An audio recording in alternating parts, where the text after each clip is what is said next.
Welcome to the Michigan Golfer Show.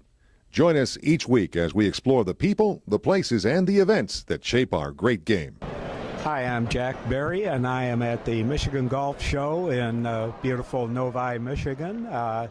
And we're talking today with Charlie Scott, who's from the Scott family over in southwestern Michigan with the fabulous Gull Lakeview Resort. And they have a new course this year, Stoughton Bray, which is a marvelous brand new course with lots of rolls and all.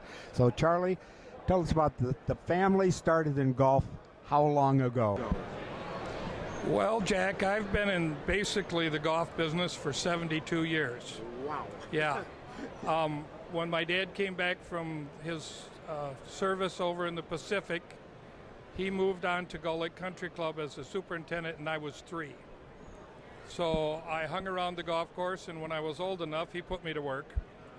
And I worked at Gull Lake Country Club for all the way through high school, and so it's basically that's all I've ever done is golf.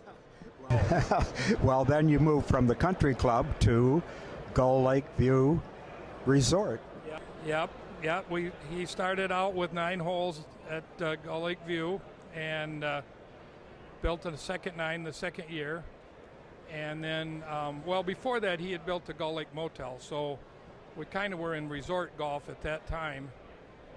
And then about 1973, we built the East Course. So that's how that got started.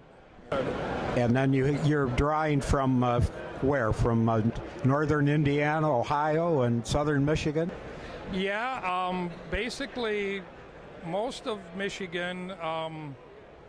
We get some people in the spring and some in the fall from northern Michigan, but all the way to Cincinnati, a lot of Chicago business. Yep. Well, you're close. I-94 is very helpful, right? You're just between Battle Creek and Kalamazoo. And how many courses do you have now? We have 6. We have the East, the West, Stonehenge South, Stonehenge North, Bedford Valley, and then the new course, Stoughton Bray. And Stonehenge was, how was it building that? You got into that one pretty good, didn't you? Yeah, I designed both of those golf courses. The property at Stonehenge was rough. That was a rough piece of property.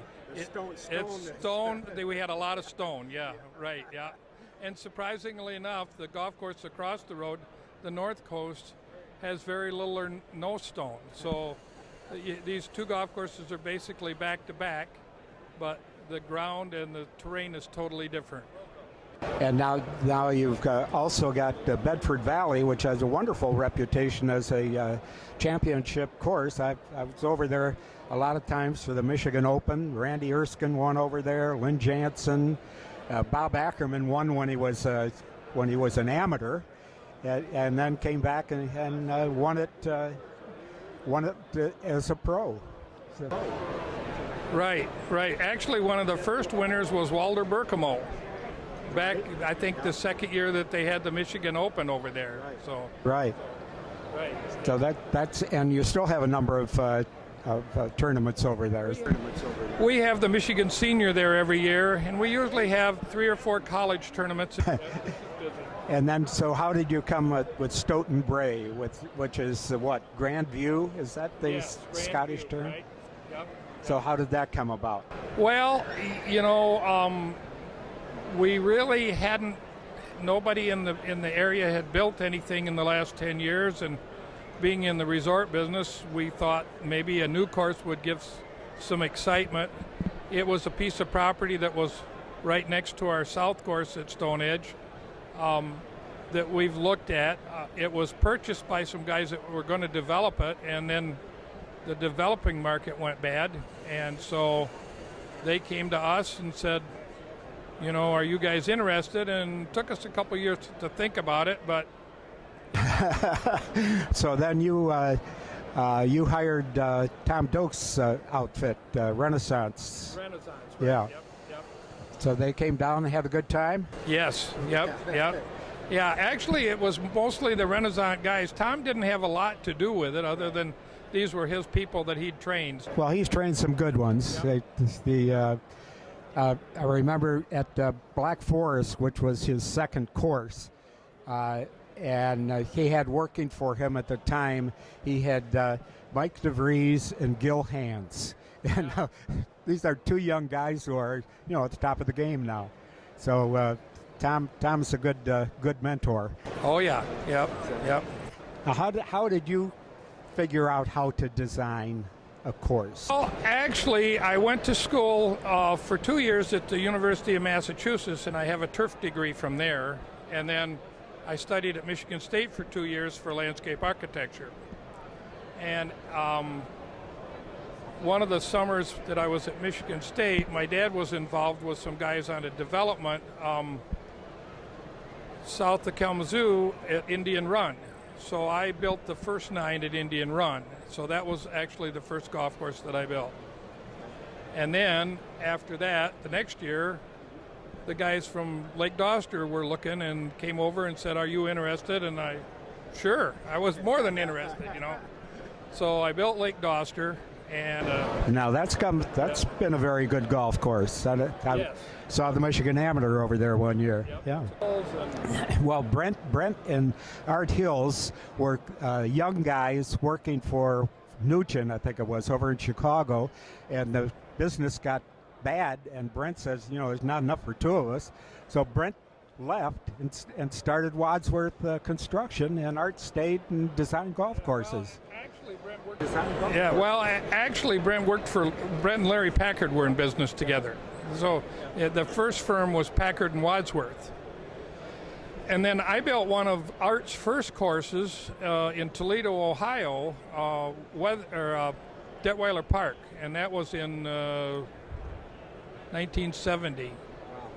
So that was one of the Art's first courses, and Brent and Art have always been friends since then, So you've had a wonderful career, and meeting the top guys in the business. Yeah, and the thing about working for different architects, you can look at different styles and different ways that people do things, and so it was interesting. Once I came back and started working for myself, I could mix a lot of those things together. Well, there's a great Irish designer, Eddie Hackett, who never had a computer or never did any aerials or anything like that. He just walked the land and with a pencil made some notes and figured it out. Well, that's how all the old guys did it. Tillingast and McKenzie and all of those guys, they went around and stuck stakes in the ground and said, "This is a nice green site," or "This will make a nice fairway," and yeah. I think the most fun is to go out and look at the land and conceive what you hope it's going to look like when you finish it, and walking around the property and discovering what might be a great fairway or a good green site, or all of those things, how holes tie together. So well, it's congratulations. You certainly have done a marvelous job, and one of the best resort layouts any place in the country. We're talking with Charlie Scott from Gull Lake View, and all the courses under the Gull Lake umbrella, and then Bedford Valley, and now Stoughton Bray.